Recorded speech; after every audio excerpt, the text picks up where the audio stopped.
আসসালামু আলাইকুম।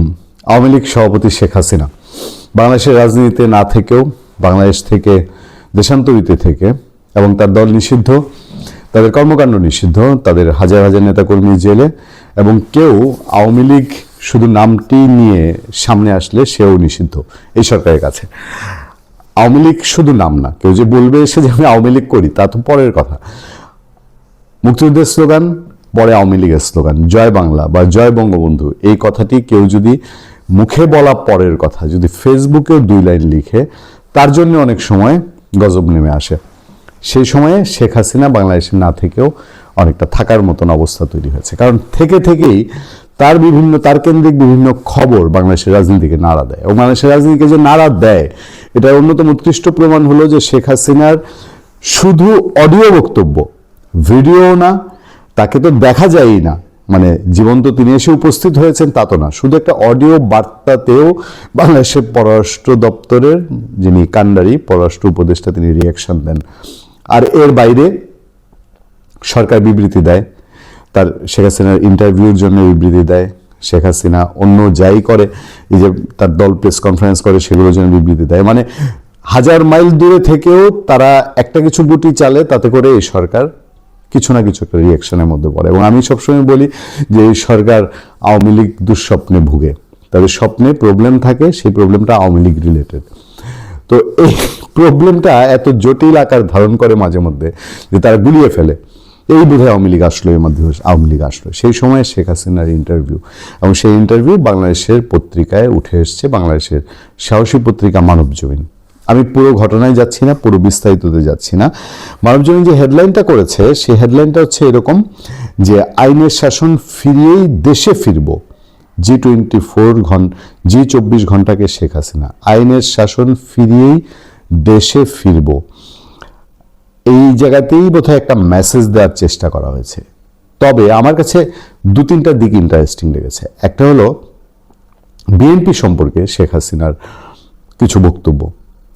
এর আগের দিন দিল্লি থেকে আমাদের নিয়মিত আলোচক গৌতম লাহিড়ী বলছেন যে আওয়ামী লীগ এবং বিএনপির এখন এক হইতেই হবে।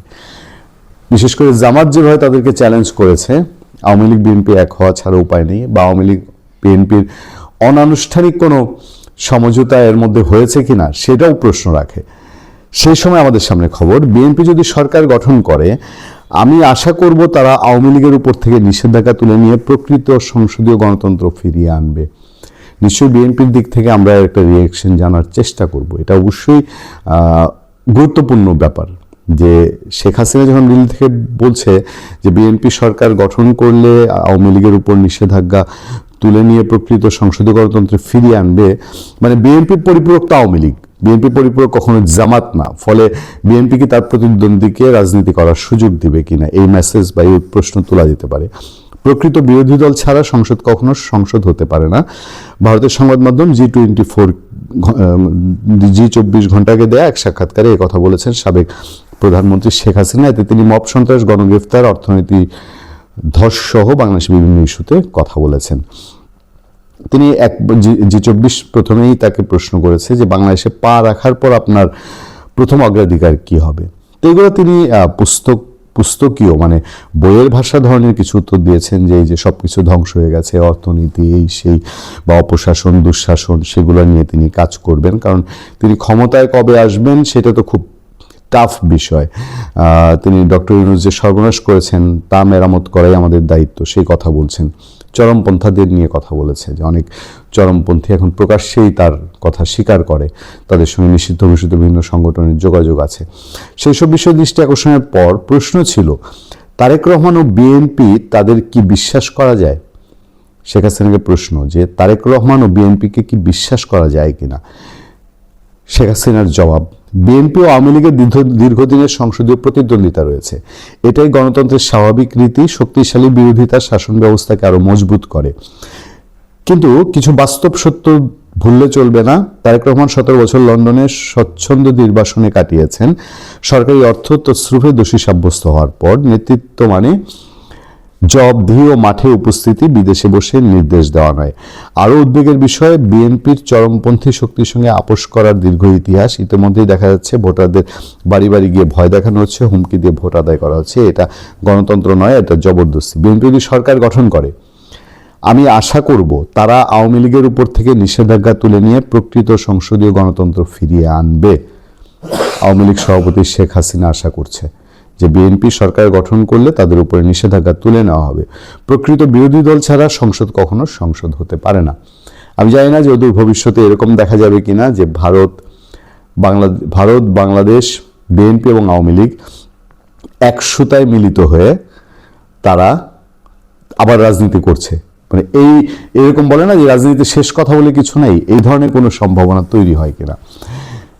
একটা প্রশ্ন করা হয়েছিল শেখ হাসিনাকে, ওসমান হাদিকে কাজী নজরুল ইসলামের পাশে সমাধিস্থ করা হয়েছে, সেই জায়গায় শেখ হাসিনা মৃত্যু, যে কোনো মৃত্যুই হিংসাত্মক মৃত্যু বেদনাদায়ক, এই কথাটা বলার পরে তিনি বলছেন যে কিন্তু হিংসা ও ধ্বংসে যুক্ত ব্যক্তিদের মহিমান্বিত করা গভীরভাবে উদ্বেগজনক।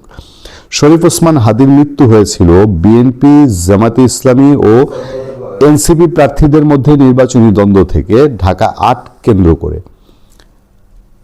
শেখ হাসিনার ইনফরমেশন হলো ঢাকা ৮ নির্বাচনী এলাকায় বিএনপি, জামাত এবং এনসিপির দ্বন্দ্বে ওসমান হাদি মারা গেছেন। সুষ্ঠু তদন্তের বদলে আমরা দেখেছি সংবাদপত্র অফিসে অগ্নিসংযোগ, সাংবাদিকদের উপর হামলা, কূটনৈতিক মিশনে আক্রমণ। এই বিশ্লেষণটার প্রতি আমি কোনো মন্তব্য করতে চাই না। তারপর ভারতের বিদেশ পররাষ্ট্রমন্ত্রী এস জয়শঙ্কর, তিনি যে বেগম খালেদা জিয়ার জানাজায় এসেছিলেন এবং সেই বিষয়ে শেখ হাসিনাকে প্রশ্ন করা হয়েছে, শেখ হাসিনা এই জায়গায় বেগম খালেদা জিয়াকে মহিমান্বিত করেছেন। শেখ হাসিনা বক্তব্য হলো, এটি কূটনৈতিক সৌজন্য। খালেদা জিয়া একজন প্রাক্তন প্রধানমন্ত্রী, তার রাজনৈতিক ভূমিকা অস্বীকার করা যায় না। আমি তার পরিবার ও সমর্থকদের প্রতি সমবেদনা জানাই। শেখ হাসিনা এর আগেও বেগম খালেদা জিয়ার মৃত্যুতে তিনি শোক জানিয়েছিলেন। তবে তিনি আকার ইঙ্গিতে বলছেন যে ভারতের সাথে তাদের সম্পর্কটা আগের মতোই থাকবে। এরপর তাকে প্রশ্ন করা হয়েছে তিনি কেমন আছেন, 1 বছর কেমন কাটিয়েছে, নতুন প্রজন্মের দল পুনর্গঠনের পরিকল্পনা কি, নতুন প্রজন্মের ভূমিকা কোথায়, গত 1 বছর কিভাবে কাটালেন, দলের সঙ্গে কি আপনাকে শক্তি দেয় কিনা, এসব নানান প্রশ্নে শেখ হাসিনা উত্তর দিয়েছেন। আমার কাছে গুরুত্বপূর্ণ ইস্যু হচ্ছে যে বিএনপি আওয়ামী লীগ ক্ষমতায় থেকে যাওয়ার পরে আওয়ামী লীগের উপরে তুফান তুলেছে, এই কথা সত্য। বাট রাজনৈতিক প্রয়োজনে বিএনপি যখন জামাত দিয়ে কোণঠাসা এবং আওয়ামী লীগ যখন ডক্টর ইউনূস এবং জামাতের বা তাদের যারা ফলোয়ার তাদের দিক থেকে কখনো কোনো ছাড় পাবে না, তখন কি এই হিসাব কি দিন দিন পরিষ্কার হচ্ছে? অথবা ভারত যে বিএনপির প্রতি একটু হেলে পড়া বা দুর্বল বলি, যে আমেরিকা এবং ব্রিটেন জামাতের দিকে আর ভারত হচ্ছে বিএনপির দিকে এই নির্বাচন কেন্দ্রিক, সেটা কি আওয়ামী লীগ সেখানে কোনো ফ্যাক্টর? যে আওয়ামী লীগকেও চায় যে তাদের সুবিধার জন্যে তারা বিএনপি এখন সামনে এগিয়ে আসুক, কারণ জামাত আসলে তাদের জন্য, আওয়ামী লীগের জন্য আরো বেশি অসুবিধা।